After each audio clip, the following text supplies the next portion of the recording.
Welcome to the channel, guys. This is how to add captions in CapCut, and it's actually super simple. So right here, I'm in the editor. I have my media imported, and you see it here in the bottom. Literally, all you're going to do is you're going to go up to the text area right here, and you're going to want to click AI packaging right here. I have it already selected.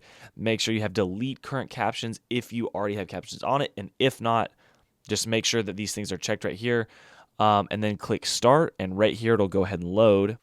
All right, as you guys can see, the material has just been added to the timeline, as you guys can see down here, and you'll notice a few things. So first, right here at the top is your main line of captions. So if I play this, this is what you're seeing right here, and it will auto assign a style, and we can change that real quick. Another thing that it does add is these little add-ons. As you can see, I have one of these right here. It just threw this in.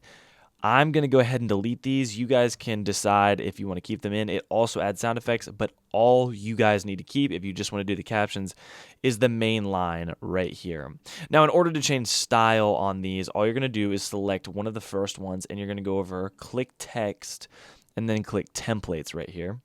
And then you'll be able to scroll down and you have all of these different stylistic options. And as you guys can see right here, there are some pro options and there's some free options as well. But I'm going to just go for a simple one that you see a lot. Turn your text into emojis. And as you guys can see, it changes the style. There's also other options. There's so many to look through. There's so many different styles to add captions. And if I just play the video right here, you guys see that the captions are added as well. Now, it is also super easy to move them. All you're going to do is move the first one around.